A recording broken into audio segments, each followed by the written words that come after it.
Your dog is in pain right now, and there is a very real chance you have been watching it happen every single day and calling it something else, calling it laziness, calling it old age, calling it just how they are in the morning. But here is the truth that most dog owners never hear until it is too late. That slow, stiff struggle to stand up, that moment where your dog pushes and wobbles and takes 3 tries just to get on their feet, that is not normal. That is not just aging. That is your dog silently screaming for help in the only way they know how. Dogs do not cry. They do not tell you where it hurts. They wag their tail and they push through the pain because they would rather suffer quietly than worry you.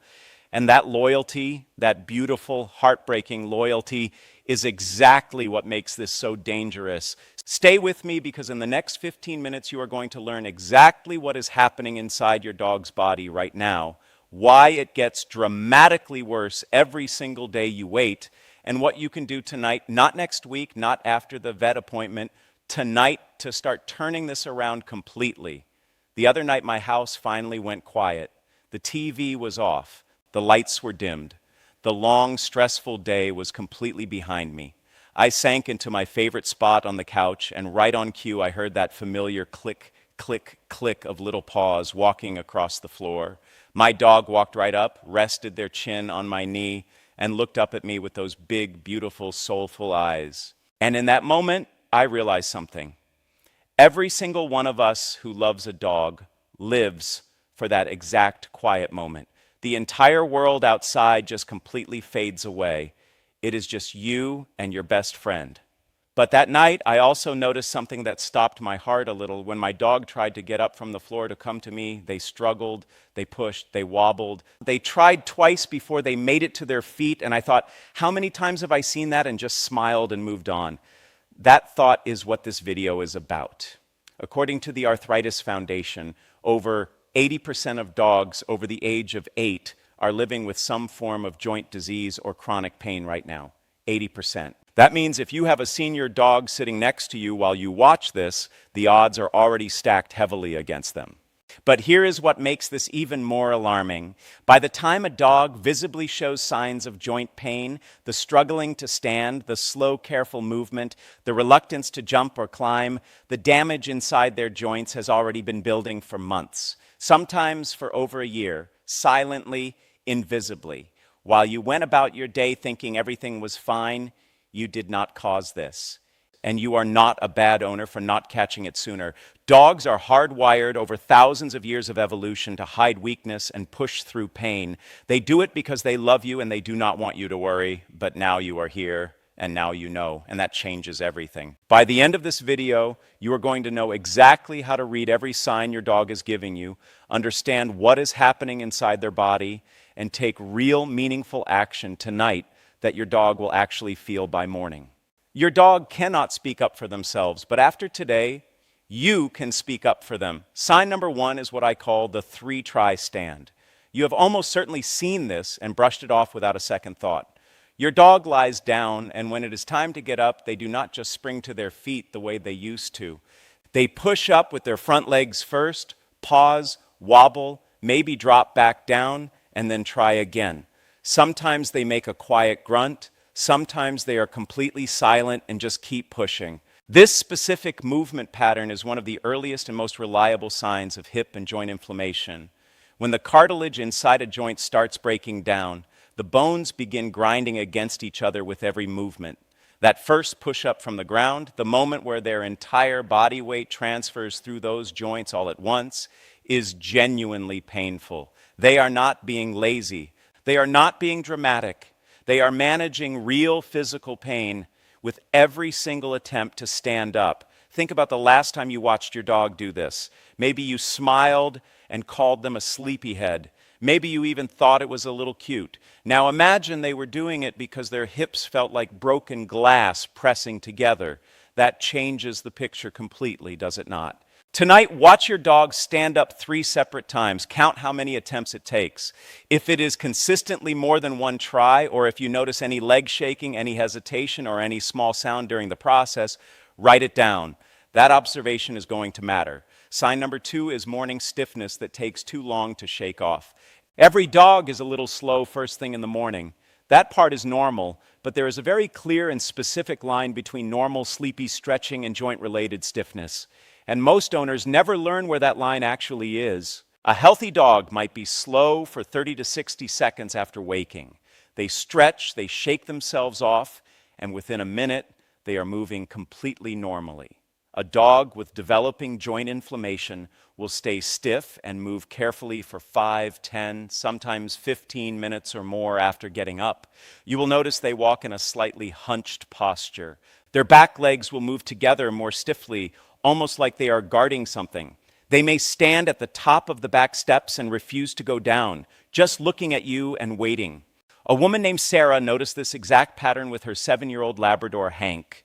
Every single morning, Hank would stand at the back door for almost 10 minutes before he was willing to walk down the 2 small steps into the yard. She thought he just did not like the cold ground. It took 4 more months before she connected it to pain, and by then the inflammation had progressed significantly and his recovery took much longer than it needed to. This morning, pay close attention to how long your dog takes to move freely after waking. Time it on your phone if you need to. If it is longer than 2 minutes of genuine stiffness, not yawning, not a leisurely stretch, but stiff, careful, protective movement. That is a signal that deserves your full attention today. Now, here is where it gets really interesting. And what I am about to share next is something most dog owners have never been told by anyone. Sign number 3 is sudden personality shifts around touch. This one catches people completely off guard because it does not look like pain at all on the surface. It looks like attitude. It looks like your dog is suddenly moody, difficult, or less affectionate than they used to be. Here is what is actually happening beneath that behavior. When a dog's joints are inflamed and hurting, they become hyper-aware of touch anywhere near those areas. The hips, lower back, and back legs become almost electrically sensitive to contact. So when you reach down to pet your dog, even gently, even lovingly, and your hand passes near that area, they flinch. Or they turn their head sharply toward your hand, or they quietly stand up and move away from you. Or in some cases, they let out a very brief, very small growl that shocks you because it seems to come from nowhere. Not because they are aggressive, not because they do not love you, but because they are in pain, and they have absolutely no other way to communicate that to you. Many owners in this situation slowly pull back emotionally from their dog without even realizing why. They think their dog is just becoming more independent or more difficult in old age. Some owners have even rehomed dogs at this stage because they mistook pain behavior for a personality problem. Let that land for a second. Today, when you are sitting quietly with your dog, gently run your hand slowly from their shoulders all the way down their spine to the base of their tail, then down along each back leg. Do it slowly and watch their face the entire time. Any flinch, any sudden tension, any turning of the head, any shift to move away, note the exact location on their body where the reaction happens. That spot is telling you something very specific and very important. Sign number 4 is refusing activities they used to love. And this one is genuinely heartbreaking once you understand what it actually means. Your dog used to launch themselves onto the sofa next to you every single evening without a second thought. Now they stand at the edge and just stare at it. Or they used to sprint to the car the moment you picked up your keys. Now they hang back near the door and wait to be lifted in. Or the stairs they ran up and down 100 times a day have become something they approach slowly and reluctantly, only when they have absolutely no choice. Here is the reality about dogs and pain that most people never understand. They do not dramatically quit doing things all at once. They slowly and quietly reduce the activities that cause them discomfort. They do it so gradually, so carefully that you do not even notice the change happening until one day you suddenly realize, wait, when did they stop jumping on the bed? When did they stop racing me to the kitchen? The reduction is deliberate. They are protecting themselves in the only way they know how. This is one of the most emotionally difficult signs to recognize because by the time you notice the absence of a behavior, your dog has already been quietly managing pain through that change for a significant amount of time. Right now, think of 3 things your dog did enthusiastically 6 months ago that they no longer do or do far less often. If even one of those things involves jumping, climbing, running, or any kind of impact, that mental list is important information you need to hold on to. Now stop for a second, because what I am about to tell you next is the single most important thing in this entire video.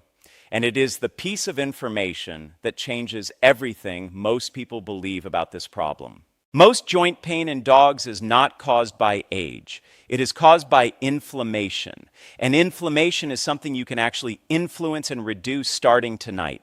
The reason this matters so deeply is that most owners hear the words joint problems and immediately assume it is a done deal. They think their dog is simply old and there is nothing left to do but watch them slow down. But the science tells a completely different story. Chronic joint inflammation in dogs is directly and strongly linked to diet quality, body weight, sleep surface, and daily movement habits. Those are all things that are inside your control right now. Age is a contributing factor, but it is absolutely not the death sentence most people accept it as. Sign number 5 is the limping that appears and then disappears. This is one of the most confusing signs precisely because of how inconsistent it seems. Some mornings your dog limps noticeably on one back leg. By the afternoon, they look completely fine, and you watch them trot around the yard and think maybe they just slept on it wrong. Then 3 days later, the limp is back again, and you have no idea what to make of it. This specific pattern of intermittent limping is a classic and well-documented sign of early to moderate joint inflammation. Here's the exact reason it comes and goes. When a dog rests, the inflamed fluid in the joint settles, and the surrounding area becomes stiffer and more painful. After they move around for a while, the joint gradually warms up, circulation increases, and the pain temporarily eases enough to function.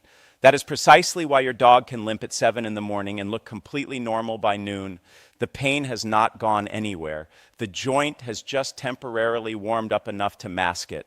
The real danger in this sign is that the intermittent nature gives owners a reason to dismiss it every single time. They see their dog running in the afternoon and conclude it must have been nothing. Meanwhile, the inflammation underneath continues to build, and the window for early intervention quietly closes. Starting today, keep a simple 3-day log on your phone, morning, afternoon, and evening. Just note whether your dog is limping, moving stiffly, or moving normally. That documented pattern, when you bring it to a vet, is worth more than anything you could try to describe from memory. What I am about to share next is the sign that almost nobody ever connects to joint pain. And once you hear it, you will never look at your dog's nighttime behavior the same way again. Sign number 6 is restlessness and changed sleeping positions at night. You may have noticed your dog shifting around more than usual during the night, getting up, lying back down in a different spot, then getting up again an hour later. Or maybe they have started sleeping in a completely different position than they always used to, on their side instead of curled up, or stretched completely flat and stiff instead of relaxed and loose. When joints are inflamed, certain sleeping positions place direct painful pressure on the affected area. A dog who always slept comfortably curled up may now find that position genuinely intolerable because it compresses the hip joint for hours at a time. So they shift, they stretch out, they move from the soft bed to the cool floor and then back again. They cannot find a position that keeps the pain quiet long enough for them to sleep deeply through the night. This broken sleep creates a second serious problem on top of the pain itself. Your dog is not getting the deep restorative sleep that allows their body to repair damaged tissue. A dog who cannot sleep well because of pain will show accelerated physical and mental decline because the body does its most important healing work during deep sleep. Tonight, watch how your dog settles in for the night. If they shift positions more than 3 or 4 times in the first hour, or move from surface to surface repeatedly, that pattern is a signal. An orthopedic memory foam dog bed, one that distributes their body weight evenly across the joints instead of creating pressure points, can make a genuinely measurable difference in their overnight comfort starting from the very first night you use it. Sign number 7 is visible muscle loss around the back legs and hips. When you get to the end of this video, stand behind your dog and look at their back half. Compare the muscle mass around their back legs and hips to what it looked like even 2 or 3 months ago. When a dog is living with joint pain, they unconsciously shift their weight forward onto their front legs to relieve pressure from the painful back end. Over time, because those back muscles are being used less and less, they begin to waste away. They literally shrink. The back legs start to look noticeably thinner. The hip bones become more angular and prominent. The whole back half of the dog looks visibly smaller and weaker compared to their front half. This muscle loss is not just a cosmetic change. Less muscle means less structural support around the joint. Less support means more impact pressure falling directly onto the inflamed cartilage with every step. More pressure means faster deterioration. It becomes a self-feeding cycle that accelerates significantly if nothing interrupts it. If you notice visible muscle loss behind your dog's ribs tonight, start gentle targeted movement exercises. 2 minutes of slow, controlled sit-to-stand repetitions. Calmly guiding your dog from sitting to standing and back down again directly activates and gradually rebuilds those exact muscles without putting harmful stress on the joint. It sounds almost too simple to matter. But veterinary physiotherapists prescribe this exact movement as a first-line intervention because it genuinely works. Now, here is exactly what you do with all of this. Tonight, not next week, tonight. First, go through every sign in this video and honestly assess your dog right now. The 3-try stand, the prolonged morning stiffness, the touch sensitivity, the avoided activities, the disappearing limp, the restless nights, the muscle comparison. Write down every single thing you observe. Be completely honest with yourself, even if what you see makes you uncomfortable. Second, if your dog is currently sleeping on a hard floor or a thin, flat bed, put something softer underneath them tonight. A thick folded blanket, a doubled over yoga mat, anything that takes direct sustained pressure off their hips and shoulders through the night. This costs nothing, it takes 2 minutes, and it can begin reducing your dog's overnight discomfort starting tonight. Third, look seriously at what you are feeding your dog.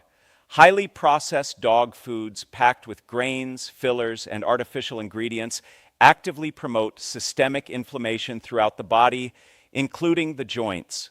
Omega-3 fatty acids found in high-quality fish oil are among the most well-researched and consistently supported natural anti-inflammatories available for dogs.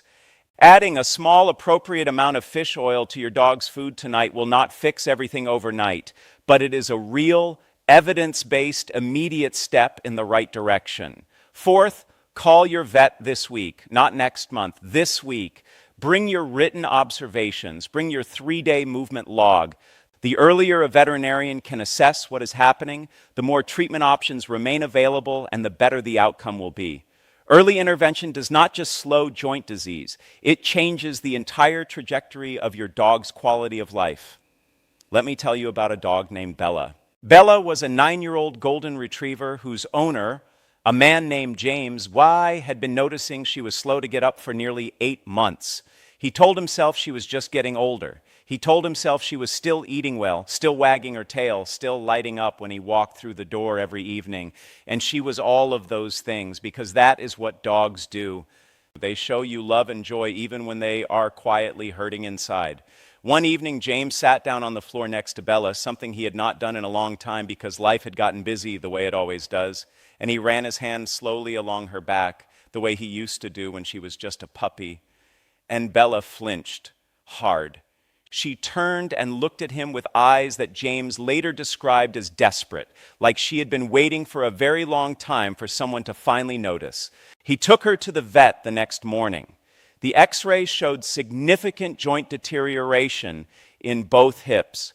Not end stage, not irreversible, but far more advanced than it would have been had he caught it even 6 months earlier. Bella went on a full treatment plan, anti-inflammatory support, a carefully adjusted diet, a proper orthopedic bed, and gentle daily movement. Within 3 weeks, James said she was standing up on the first try again for the first time in almost a year.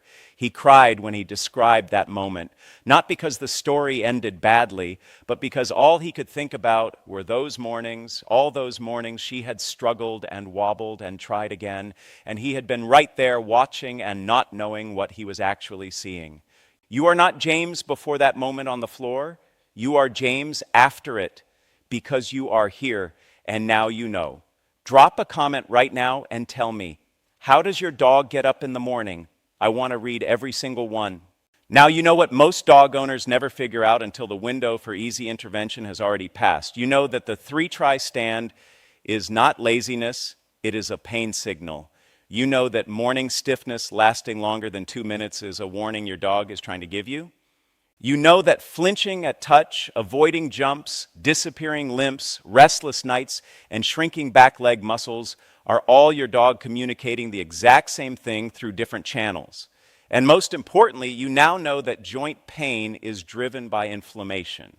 And inflammation is something you can influence starting with the very next thing you do for your dog today. Observe every sign. Document what you see. Soften their sleep surface tonight. Add omega-3s to their bowl. And call your vet this week with real notes and real evidence so they can build your dog the best possible path forward.